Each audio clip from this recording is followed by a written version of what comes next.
This is Bag and Paddle. I'm your host, Rob Nunnery, and this week's episode is with Auburn University place kicker Alex McPherson. Alex was originally diagnosed with ulcerative colitis and more recently Crohn's disease. He is a recent ostomate like myself. We had a great chat, kind of digging into the nuances of what it's like to be living with an ostomy and also playing sport at a high level. We just had a lovely chat, and I know you're going to enjoy this conversation and get a lot from it. Here's Alex McPherson. If you're out there and you're not living your life just because of the condition that you have and what's going on, I think it is a good decision to talk to your doctor about that. And it's scary, but I think once you kind of, realize that there are so many people out there like me and you, like that have had it done, that are living so much better lives because of it and not living like the way we were before the surgery. And I just think there's so many positives that override the negatives, negative aspects of it. All right, Alex here. What's up? I don't know if I definitely haven't told you the story, but like when I was considering the ostomy, because I ended up getting my colostomy based on perianal Crohn's. My colorectal surgeon first brought it up, and this sounds bad maybe, but she brought it up of like an option. She's like, this is something you might want to consider. Yeah. My initial reaction was like, no, thank you. I'm good. Yeah. I appreciate that. It's kind, I suppose, but I'm all right. Next. So when she brought that up, I started, obviously, my reaction to her was no, but then I was like, okay, well, I am in a lot of pain all the time. What would this look like if I went down this path? And then obviously I play pickleball as a living. So I started looking up athletes with ostomies. And I think even if you Google that now, the first name that comes up is probably Rolf Bernischke. There's not many people that are athletes with ostomies. It surprised me actually. But yeah. Rolf is one of the first names that came up, and he was not so dissimilar from you, a place kicker, but in the NFL, I think maybe 70s or 80s. So he's a bit older now, but he does a lot of work around the ostomy community and helping people be equipped for life with an ostomy. And I ended up connecting with him on a phone call. And I think at the time he had mentioned he had just talked to you or was going to talk to you. Yeah, I think we just talked. And that was the first time I heard your name.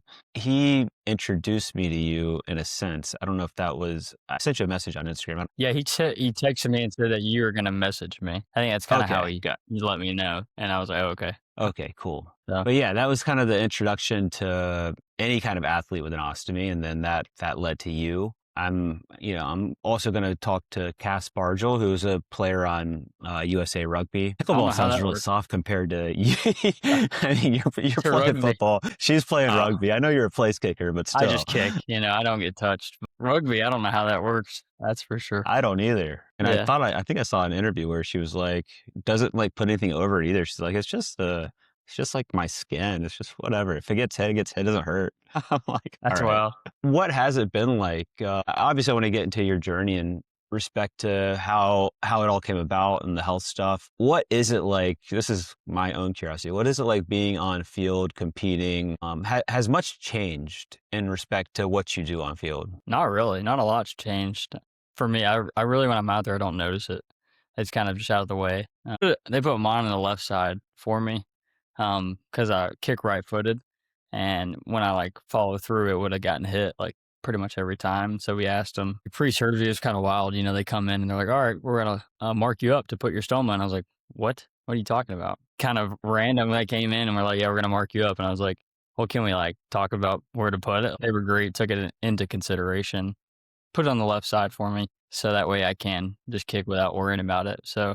Really, for me, nothing's really changed, Is it a colostomy or ileostomy? I have an ileostomy. Yeah, I got my complete colon taken out, like all of it. I see. But the ileostomy, because that is unusual to have the small intestine on the left side, right?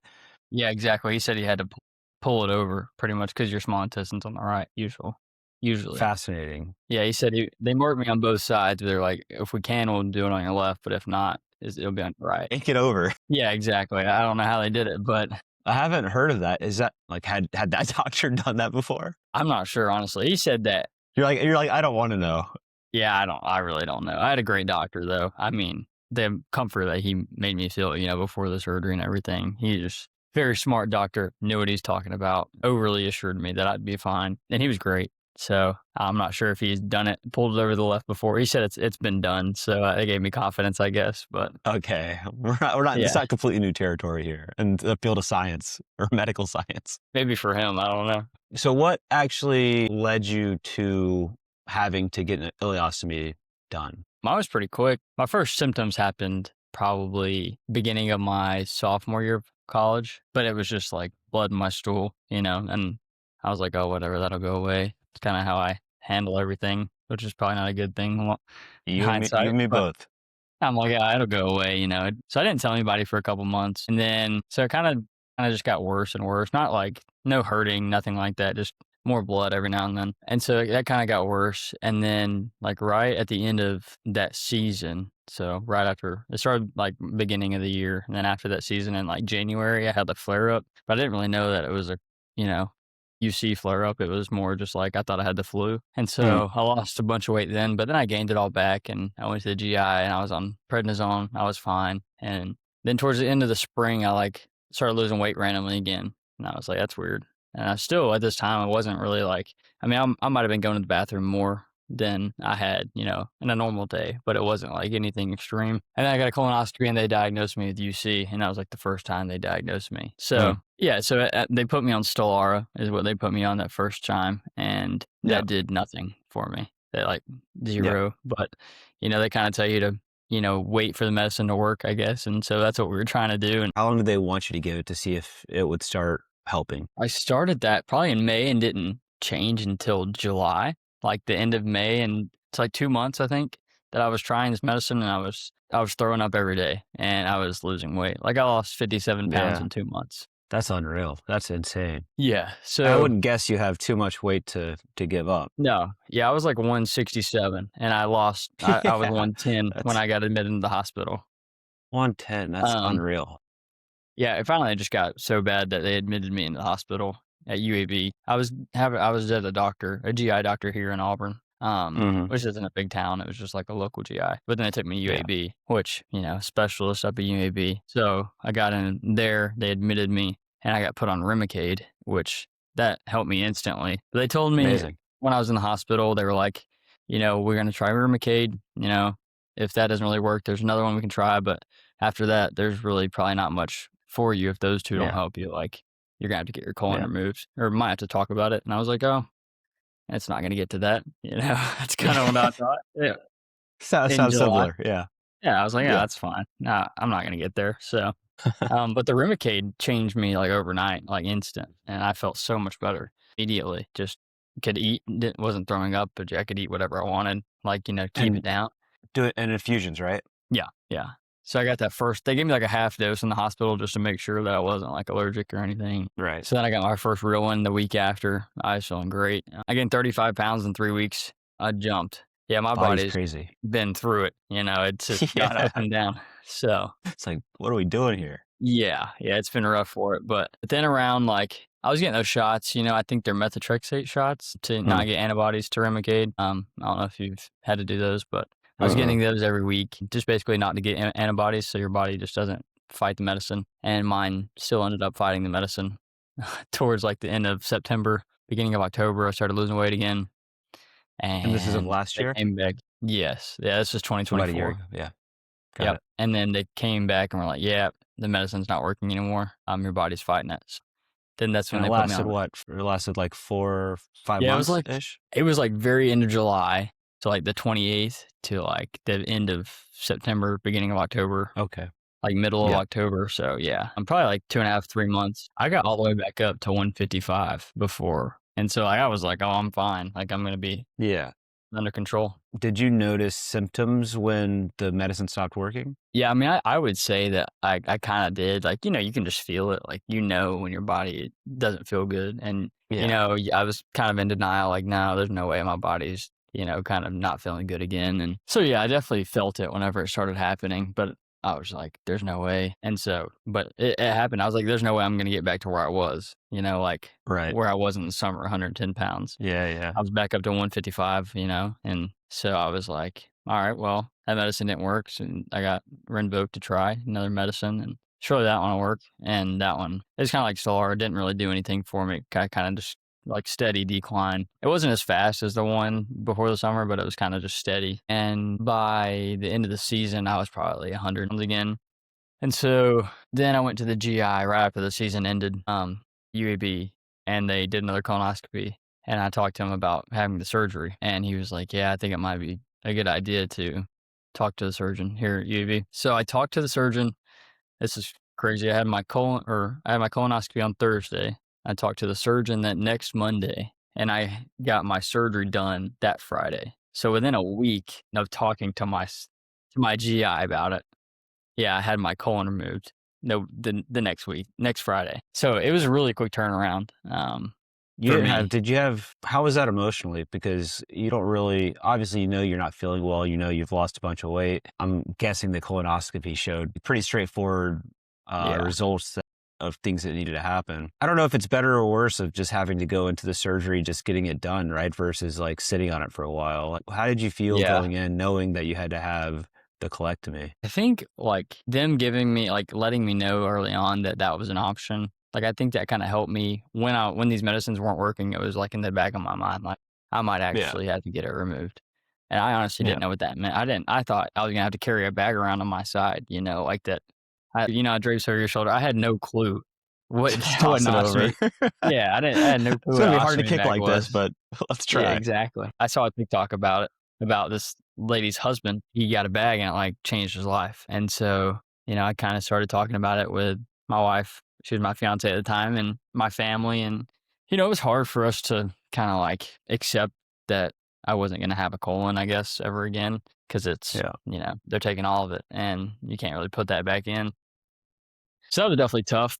I mean, I wasn't living my life with my colon, so let's do it. That's kind of my mindset was like, all right, why not? So I was kind of excited. I don't think I could have lasted much longer without getting my colon removed. That week leading up to it was rough. I couldn't leave the house, just things like that. Like, it was pretty brutal for me. So it's definitely changed my life though, since I've had it. And it's interesting you said like you're excited because I felt the same way. And I think, I don't know, you get to a point of where you're just so tired of feeling the way you're feeling. But it's like, I've got a similar path with the medicines and stuff. I did the Remicade, but for a bit longer. I think I 6 months plus on Remicade, but didn't really, maybe it's doing a little something, maybe it's not. But I didn't have like a reaction to it like you did where it was like instantly better.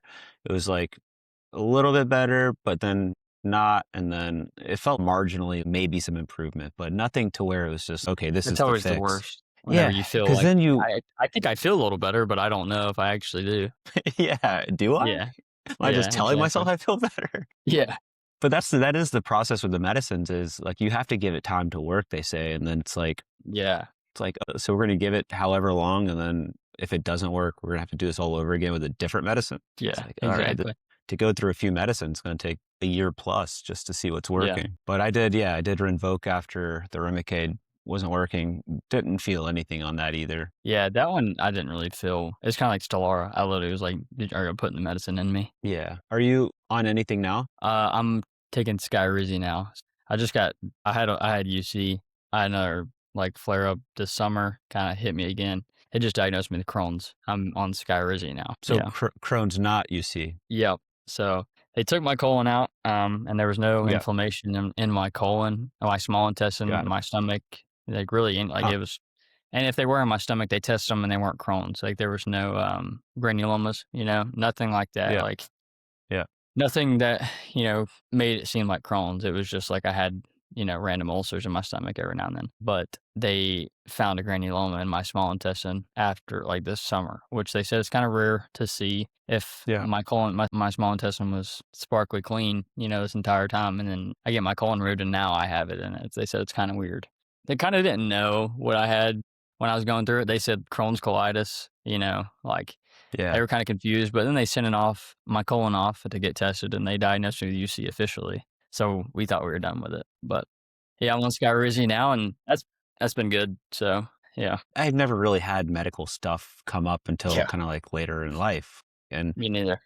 So when it did come up, I'm like, obviously we've got the internet, we've got ChatGPT. Like I'm going hard trying to figure out like what is happening. And I've become way too educated on all of the stuff. But you have to be because Yeah. Again, it's like all of these things are going on with your body and you want to figure out how to best manage it. Mhm. Granulomas, though, I hadn't heard about it like internally. Pretty new after getting the stoma Yeah. or the ostomy. I started like on the outside ring, kind of like where the stitches were. I started Yeah. developing these granulomas that were super painful. Have Mhm. you gotten those at all? No. Like They on did they the said my granuloma was at the very tip, like, of my stoma. So, like, it's inside, but it's right at the end. That's where they found it. Yeah, so but I don't have any on the outside. Yeah, so I had it on the outside, but I was like researching on how to fix this or how to get rid of them. I don't even know if this is like legal because I couldn't find like many places to buy it, but it was buy a silver nitrate stick off the internet. It's not like listed on Amazon where you can just order it and get it on Prime. Yeah. So like I ordered it somehow and then it came in like a plastic Ziploc bag basically with like a little label that somebody drew on it. This is probably I don't know if Okay. this is legal. Yeah.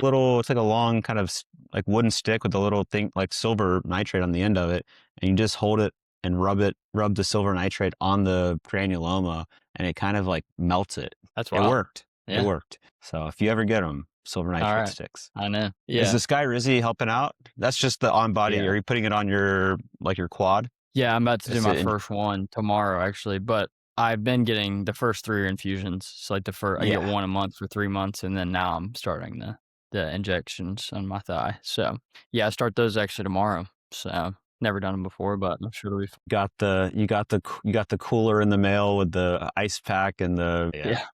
It's sitting in the fridge right now. Well, not the cooler, but Yeah. so I did. That was the last medication I was on, was Skyrizi. I'm not on anything now. I just I never know if medicine's working. But the Skyrizi, the injection's fun though. I had a little bit of a panic because I didn't think I did it correctly. And then yeah. I'm like calling the support number, nobody's responding. I'm like, this thing's on my leg, but it's not. I don't know if it's like injecting me or not. Yeah, I'm gonna take mine to my trainer tomorrow, let him help me out with it so I don't mess it up. Been a big blessing, I guess, going through all this is having, my trainers and just the university to help. Yeah. The amount of wait time that it would have been to get new AB versus how fast they got me in, I'm sure. it's been huge. Yeah, that's a big Yeah. deal. In terms of like the support with the team and the trainers and stuff, how has like protocol changed with you training? Mhm. Obviously, after you get an ostomy, like the one thing that I was really concerned about was obviously, especially with ileostomy, dehydration, Yeah. but also hernias and, a place kicker, but you're still, training and being in the gym and all that stuff. So has protocol changed in terms of what you've done on the training side? I did at first whenever I was recovering through it all, but really when I, they say 6 weeks you can start working out again. Kind of eased back into it, but then after that, I've pretty much done everything that everybody else has done. So really not much has changed for me, which I kind of like. I don't really want to, Yeah. be different from everybody else. But no, I was doing the same workouts as everybody else was doing after I recovered and do the same team runs whenever we do those. But obviously practice isn't intense for me. So I just kick, Yeah. but Yeah. yeah, it hadn't been bad. But like I said, if I ever like they understood if I couldn't do something, that's okay. Like we do machine rows where, your stomach's on it and I lean back and they're like, yeah, we Yeah. don't care. Like just Probably things like shouldn't. that, Yeah. like modifications that you have to make to avoid the bag and stuff like that. How has the team reacted? Was it a situation where you're kind of like updating people that are close to you on the team, or is it like Yeah. something that's announced to the entire team, like in a team meeting? Yeah, I mean, I kind of just tell guys if they ask about like what was going on. We never like had a team meeting about it or announced what was going on. I think a lot of guys knew because obviously I wasn't around the team like at all towards the end of the year, Yeah. and I was around during the season just being there. But toward the end when it was getting really bad, I kind of just wasn't there. And in that summer, I wasn't really with the team. So I mean, I think a lot of guys knew and they're curious about it. Some people want to see my bag, some people don't, but I never force them to see it. So, because mine's clear, you can see it all in there. So they don't want to see that. Yeah, I mean, I've had guys be like, "Oh, my aunt had one of those," and I'm like, "That's great." I've never heard of anybody having a bag until I got one, and that's Me either. but it's crazy how many people kind of come out and tell you like in your community back home, like there were so many people that were like, "I had one." You never would have known, I guess, Yeah. if you didn't go through it.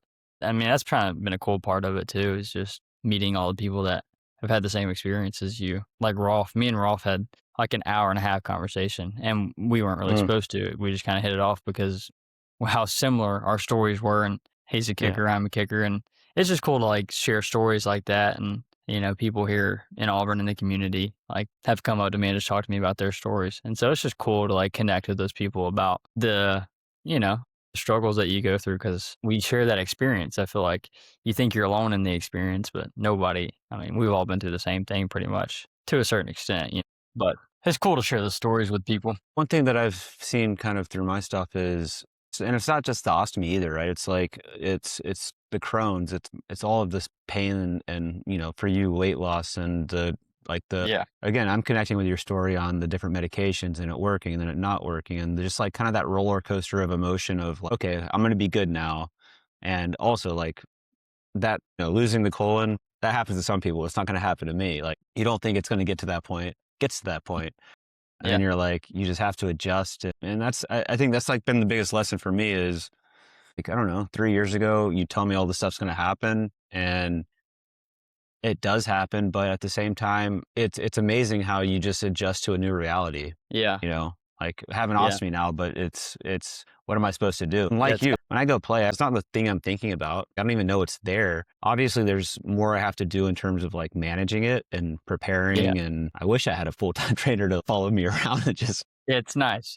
Sir, whenever come here. I get, a rash or something, I'm like, hey, can you put something on? Like during a game, like it'll start coming off and my pants rub and there's things like that. It's definitely nice to have that around. Have you had any like kind of disaster moments? Because it's been a learning curve of being a grown man. It's very humbling, right? You don't like, in a sense, you don't have control over your body. And that's been a little weird to adjust to, but any disaster moments for you that you're willing to share? Not many like lately. I think when we first started, they kind of showed me how to change it twice when I was in the hospital and like, all right, you can go home. And I was like, okay. You got it. Yep, exactly. I had no clue what I was doing. So I started with like the moldable ones, just like you put the mold on top and you put the cover on it and that was it. Like there was no snap, there was no nothing. Yep. And so, the first few nights it fell off like every night.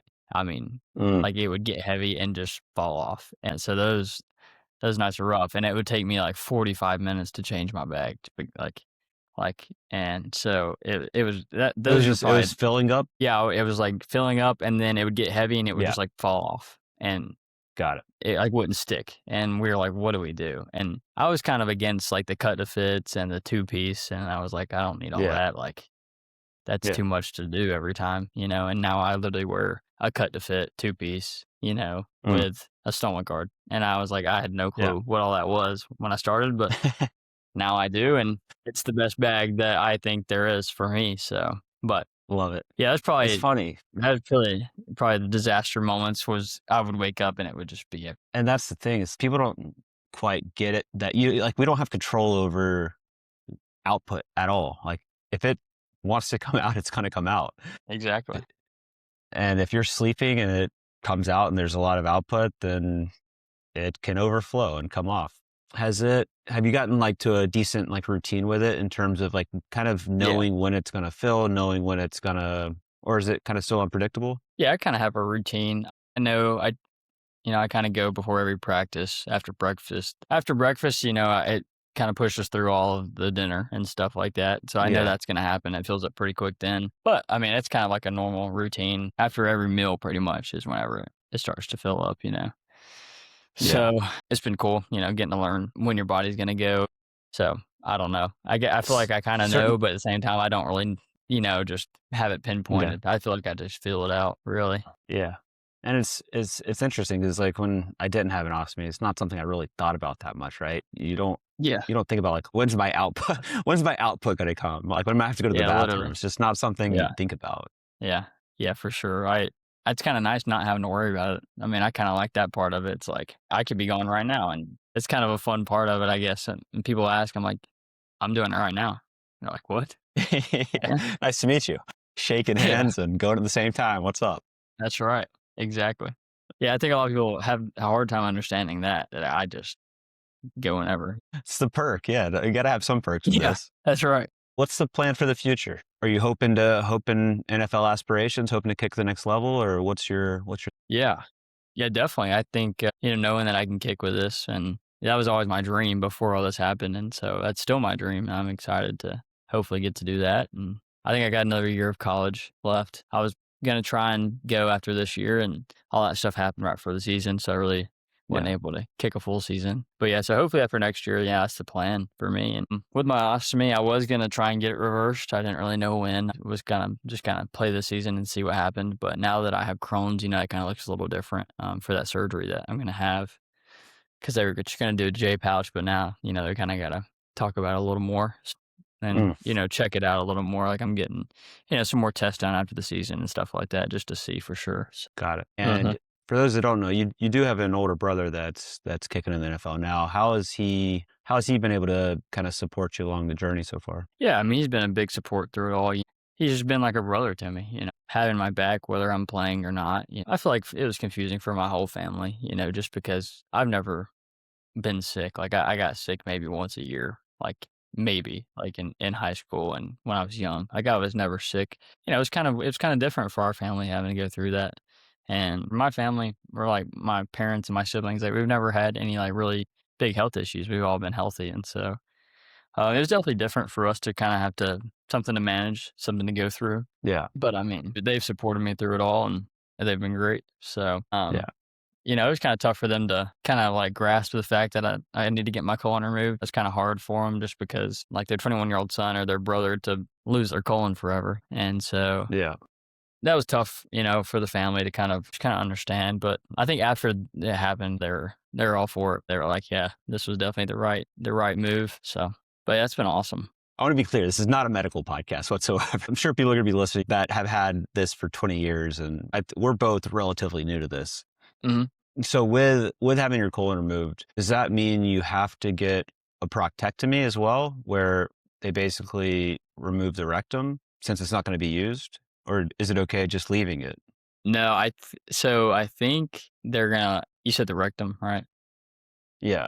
Would that? Yeah. So they said if I decide to just have an ostomy for the rest of my life, I think they would remove that. Yeah.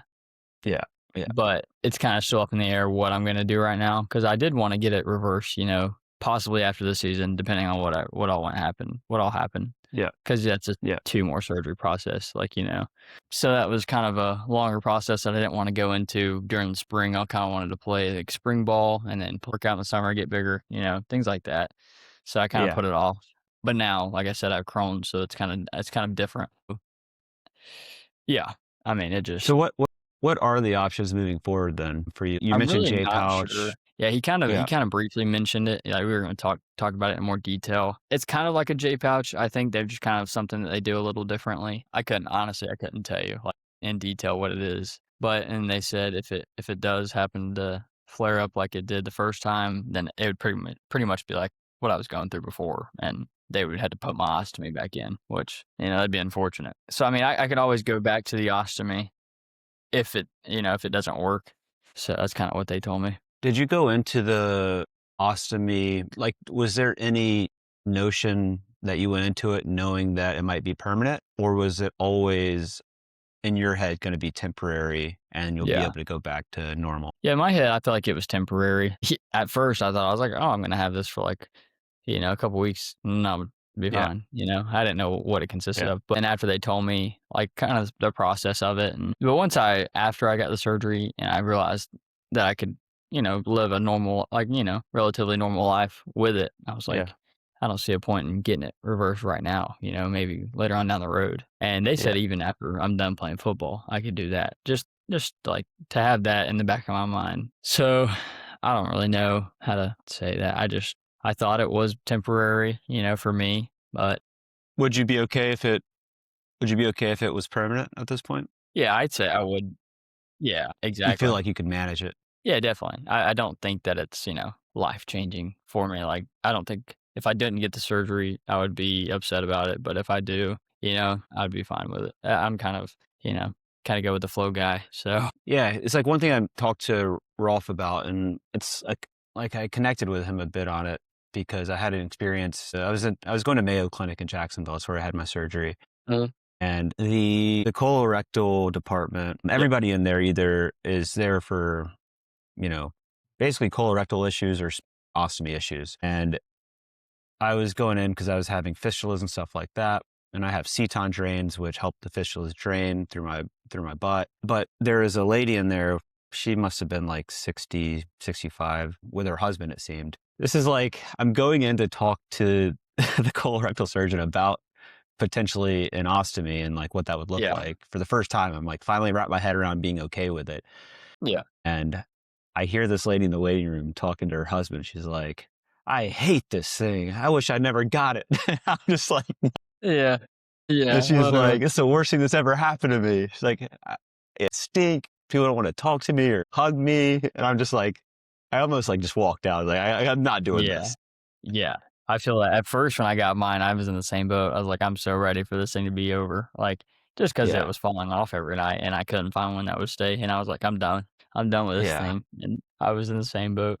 But that's always funny, being a young guy in the doctor's offices, because I go in for my 6th colonoscopy of the year, and they're like, "Is this your first time?" And I'm like, "Nope, I'm This is actually a routine. vet." Let's roll. Yeah, exactly. And I didn't really realize how many young people have, like struggle with it. Like I didn't realize that kids get it, and my doctor said they're seeing more and more pediatric cases, and I just think that's so wild to me. Like I used to think it was like an older person disease, but it's wild. That's what but the one thing that hit with Rolf was just even that lady. It makes me so sad to think about because like if you're to the point with your health that you should get a bag, that's like what's advised. And people just aren't because they're afraid of kind of the stigma around having a bag and what it might be like to live with it, to travel with it, to, I don't know, be in a relationship with it, all of that stuff. Yeah. For me, I didn't feel like I had much of a choice. I couldn't have kept going the way I was going. You couldn't have either. In that sense, like it was truly like life-saving in respect to quality of life and being able to function. What would you say to the people out there that are kind of like on the fence of not wanting to do it because they're afraid of how it's going to change their life and their perception of themselves and what other people may think of them? Like any advice for that person, or even for you looking back 2 years ago when this stuff started happening? I mean, my doctor told me, before I had mine, he was like, a lot of patients come back and say, why didn't I do this sooner? And I'd say I'm in the same boat. Like I wish I would have done it so much sooner, and it gave me my life back. And I think if you're out there and you're not living your life just because of the condition that you have and what's going on, I think it is a good decision to kind of talk to your doctor about that and what the next steps are, because I mean, it's scary, but I think once you kind of, realize that there are so many people out there like me and you, like that have had it done, that are living so much better lives because of it and not living, like the way we were before the surgery. I just think there's so many positives that override the negatives. First, it is a learning curve. You're going to have to learn how to deal with it, how to change it. Just things like that, but I just think it's life changing. If you really are struggling, in everyday life, I think it's just something to really think about because it changed my life. I don't want to say I would have died, but I don't know if I'd be here today without getting one. And what's surprising also is like you mentioned, the support you have in the local community, people that can connect with the story and what you've gone through. I think that's not something that I really thought about because it's been a similar experience. It's, people aren't like, they might be curious, but they're not, and maybe internally they're grossed out or weirded out. Sure. Like for the most part, I think people are very supportive, and definitely there is a strong community around ostomies, around Crohn's, around ulcerative colitis. So one thing that I struggled with sometimes is I'll share stuff on social and that kind of thing, but in real life, I'm less open. Like if I'm meeting somebody, I'm a little bit more reserved and cautious around my stuff. And there's more community, and it's important for people to know that, I think, because I could still isolate myself, figure it out, and I don't want to burden anybody else with my stuff. Yeah, exactly. There's a lot of community out there. People want to support you. Yeah, and definitely. Just because you go through with an ostomy, it doesn't mean you're going to be alone. Yeah, I've definitely seen it. And another thing, like if you're thinking about it, if you think like people are gonna see it or notice it, like if I didn't tell people I had an ostomy bag, I don't think anybody would know that I had an ostomy bag, and I think that's a cool part of it too. Like Totally. you can't tell based off of, maybe my weight, things like that. But other than that, like I don't look any different. I don't like you can't see it. So I think that's a cool part of it. And like you said, the community. I never really talked to anybody about it. I mean, if they asked, I did, but the first person I really like talked to was Rolf about it. We kind of hit it off because I hadn't really talked to anybody about it, but at the same time, I wasn't afraid to talk about it. I'll tell anybody that ask a question.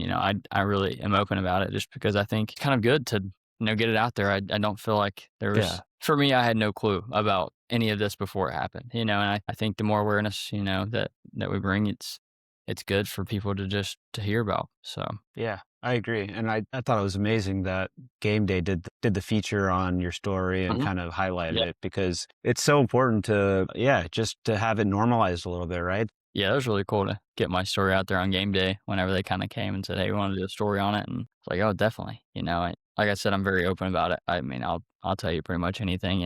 It was cool to just get to see that. And I've had hundreds of people, DM me, text me, telling me that they've been in the same boat, and it's awesome. The community that's out there. Well, I appreciate you, man. This has been super fun to chat and learn a bit more about your story and super inspiring.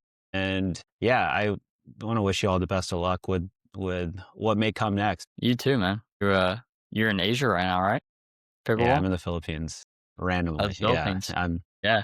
I'm in Manila. Did you tear your knee up? I think I saw that. Yeah, I tore my meniscus beginning of last year, and I've just been playing on it for like the last year and a half. And Yeah. it got to the point where I'd be playing my last tournament I played in Malaysia. It would just lock because the meniscus flap would just get stuck. So the knee would lock Yeah. up, and then I would have to take a medical timeout. It would take like 20 minutes for it to like loosen back up and be able to move again. And I just kept happening. I was like, okay, it's time to get surgery. I have to do Yeah. it. So Yeah. I got I the gotcha. meniscus trimmed. But feeling good now? Getting there. Better? Yeah. My next tournament's mid-December, so trying to be full health for that one. I think I should be. So I just need to. Oh, that's cool. It still feels like stiff and inflamed a Yeah. little bit, but it's getting there. Yeah. Well, that's good. Ever have any injury stuff you've dealt with? No, not really. I guess I tore my hamstring pretty good last year or 2 years ago, 2023. I had to get some Hamstring's PRPs. tough too, right? Yeah, I tore it from the top to bottom. Like it was pretty bad. It was like a triangle. So like it tore the top, it tore all the way down to the bottom. And I had to get Kicking leg? my plant leg, actually. Yeah. I kind of slipped and I went to catch myself on a kick and it like locked up. And then I kept kicking on it throughout the season. And then right before the Iron Bowl, I felt it just, string up my leg and it was bad. But I got like 4 or 5 PRPs and no surgery, which was nice. But so that helped. And that's pretty much the only major injury I've ever had. I've got to ask you about this too, just while I have you, because I always think about this, and I know you make light of it. I'm just kicking. I'm not, dude. I think kicking's like when I think about place kicking. Yeah, I think no job I'd rather not have in sports. Truly, it's really. I'm not kidding. Not That's kidding. funny. And I think some people are built for it. And I Yeah. think obviously, did you come from soccer? Yeah, I played soccer my whole life. Got it. And when was it high school where you kind of started doing both? I started kicking a football around like 5th grade. So I had Okay. 2 older, so we have another older brother that's older than Evan. He started kicking in 9th grade and then Evan kicked and then I was like, I want to kick. So I started kicking in like 5th grade, like a football. But my mom, she wouldn't let us play football because she said we were too small. So I started playing football actually in middle school. I played quarterback and safety my freshman year. Let's I mean, not go. my freshman year, my 7th grade year. And then 8th grade year, I actually held for Evan on the varsity team and was the backup kicker for fun. Like that's all I did my 8th grade year. And then Oh, that's fun. 9th grade on, I was the kicker. Were you freshman while he was a senior? I was an 8th grader while he was a senior. And you could still play on varsity? Yeah, they just let me hold and be the Nice. backup kicker. Yeah. For that little bit of an age gap with you and Evan, pretty Yeah. cool experience to be able to hold for him, right? That's fun. Yeah, it was really cool. Yeah, we're 4 years apart in age, and I think 5 in school, I guess. So that, we shouldn't have got to play together, but that was fun. We'll probably never get to do that again. Like I said, I can't imagine a worse job in the world, not just sports, but Yeah. probably in the entire world, especially SEC football, man. I grew up outside of Atlanta, grew up a Georgia fan my whole life. Like, how crazy SEC college football is and how deep it runs and how passionate fans are. Yeah. How has it been managing the pressure, the emotional side of it, all of that? I don't know. I'm able to block it out, I guess. It's there. I think it's natural to feel it. But I mean, when I go out there to kick, I just always think I've been doing this for, over 10 years probably. And now at this point, like it's the same kind of kick that I had when I was a freshman in high school. It's the same, same field, same distance. Like, I think when you kind of break, we got 100,000 people in here, Alex. Yeah. But you and try then not to probably think about those probably people. millions watching on TV. Yeah, you try not to think. Yeah. I get it.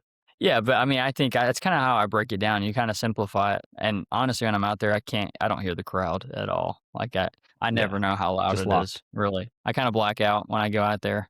I just think you're just kicking a ball. It's what you've done for, years at this point. So that's kind of how I handle it. The pressure is there, but I feel like when you feel that pressure, you kind of get an adrenaline kick and you just think, all right, it's just another kick. Yeah. Let's say there's a rough game and you miss a big kick. I'm actually just genuinely curious, because you see your teammates patting you on the head. It's all good. Like how is that actually post game, and then how are you managing that? I'm assuming you stay off social and the chatter and the nonsense on the internet. I mean, you see it, but I mean, for me, I actually had a really rough game. One of the games this year, I went 1 for 4. We lost the game, and so it was a rough game. If I'd have made one of those field goals, we would have won the game. And it was definitely rough for me. But I always say, I'm a man of faith. That's like I build my foundation off of Christ. And I know whether I go out there and I make a field goal for the win, I miss a field goal to lose. Like, I know God's going to love me. I know my family's going to love me for who I am. I know my friends, they're still going to love me. I know there's going to be the people out there that hate me for missing those kicks. But then the next week I make kicks and they love me. That's kind of It's kind of how it goes. So that's kind of how I handle it. I just know that I don't put my identity in football. It's just kind of what I do. It's not who I am. And I think when you kind of take yourself out of it, it's kind of easier to recover from it. Obviously, I was upset with myself and disappointed, Of course. From the game. Of course. I took it pretty hard, but at the same time, you can't let it beat you down, You followed it up with a good following weeks. Yeah, the next week came back and went 6 for 6, and it's like nobody remembers. Obviously, we wish we'd won that game, but you can be upset and be disappointed. I definitely was. That Sunday after the game, I was probably pouting around the house, and probably wasn't the most fun. But then you just kind of be like, all right, it's in the past. You can't change it now. Let's just move on. Do you look at it as I need to improve anything, like technically, mechanically, mentally, or is it more of just like, this is just a off week and I'm just going to keep doing what I'm doing and I'm going to stick to the process? Yeah, exactly. I kind of just took it as like, it happens and I'm just going to keep doing the same thing. I didn't change much. And it happens to everybody. No matter. If it happened, 2 weeks in a row, I probably would take a step back and be like, all right, what are we doing? But I kind of felt like, it's just an off night. Not like I hadn't missed up until that game and I haven't missed since that game. It's kind of like it was just one of those days and I didn't change much. I just knew that what I was doing was good or good enough. And it's kind of how I took it, that week after I didn't change anything. It's kind of tough not to. You want to try and like be extra perfect, but at the same time, if you try and do that, then you're kind of going to you're going to be uptight, and not play how you should. All right. Last two quick questions. How deep do you think you could actually kick one in a game? Let's say conditions are perfect. I definitely think I could make, as of right now, maybe 60, in a game. But like in the indoor, probably 58, like 57, maybe. And all right. 75 is the first I've ever made. That's absurd. Yeah. That's absurd. With the team in high school, I made a 68. Game or practice? Just practice. In a game in high school, I made 61. I think the longest kick I made here at Auburn with the team 60. But I've made like 70s on my own, just kicking, doing things like that. But right now, I'm not as strong. Still trying to get that back. If you're making them from 55 consistently, I think the Mhm. team will take it. If you weren't kicking and you weren't playing football, what would Yeah. you be doing? That's a great question. I really would like to think I would. Obviously, I love sports, and my kind of getaway is golf. I would love to be a golfer. That would be a good dream of mine. Maybe after football's over, I could try that out. So I'd love to say I'd be a golfer somewhere. I don't know if I'm good enough. Probably not. Definitely not. Yeah, if I'm not a football though, I'm probably playing golf. Any final thoughts, man, that you want to share, or anything around ostomies or football or life? No, I feel like we've hit on a lot of it. I think we have. Yeah, I think we Yeah, have. I'm good. I think. Thanks for taking the Yeah. time. Yeah. No problem. That was fun. You never get to talk to many people. No, I know. And very similar in respect to kind of the medication journey and trying to figure all that out. Like Mhm. Skyrizi, I don't know if it was because I went on Skyrizi right after the ostomy, Yeah. and I was also very sick when I got the ostomy done. Like the actual surgery, I had like full on flu. I was shocked they Wow. let me actually have the surgery. But after like the week or 2 weeks, 3 weeks after the ostomy, and it was like my first Skyrizi infusions, I had like Mhm. really weird like skin stuff, weird like rashes around my mouth and my nose. Yeah. And I don't know if it was from Skyrizi or if it was from the body managing a lot. Have you had any issues with Skyrizi, like side effects? No, not with Skyrizi, but when I'm on prednisone, it makes my acne like go crazy. And Yeah, I don't know if you I've run heard this. prednisone, but I would come off Never. prednisone and my face would be moon. They call it the moon face, and I had acne all over my face. I still have some. I got off of it like a month ago, but it's just that's the only side effects I've really ever had from medication. And your hair thins out. Just I was on prednisone for probably like 10 months last year total. It was brutal. Miserable. So was it just makes your face like just swollen or what? Yeah, I mean, I weighed 115 pounds, but I looked like I weighed 250. Like I had a circle face, and I didn't even look like myself. It was bad. Yeah. We didn't really talk about it, but it's obviously your wife's been super supportive, which is awesome. How has it been for her in respect to all the changes and seeing you go through the Yeah, weight fluctuations and whatnot? I mean, she's been a trooper through it all. She's actually right here. Yeah. Tell her I said hi. I mean, Yeah. he said hi. Yeah, like I said, she would go get me food when I couldn't leave the house and make dinner for me Yeah. and pick up things for like she's just been there for me and been, such a big piece of the recovery. And first she was helping me with my ostomy changes and, things like that. And she still does whenever I need help. But yeah, no, it's been a good transition for both of us. It was something we had to get used to, but no, she's been great. So She was probably like, I didn't think I was gonna have to like change your bag until you. yeah, changed my diapers when I was wearing diapers. Yeah. Yeah, It's like literally. you're too young for me to be already handling your diapers, Alex. I told her I used to tell her she won the lottery. She got to marry me and got to change all this stuff and had to deal with it. Lucky So lady, lucky lady. no, but she's been great. But yeah, it was fun, man. Good talking to you. Yeah. Nice to chat. Nice to chat finally. Oh, I And was gonna show yeah, you this. Hold yeah, on. I was gonna show you what my face looked like. Here it is. moon face. I mean, it was. Wow. And how Isn't that crazy? I mean, I was probably 100 and you could see my hair, how thin.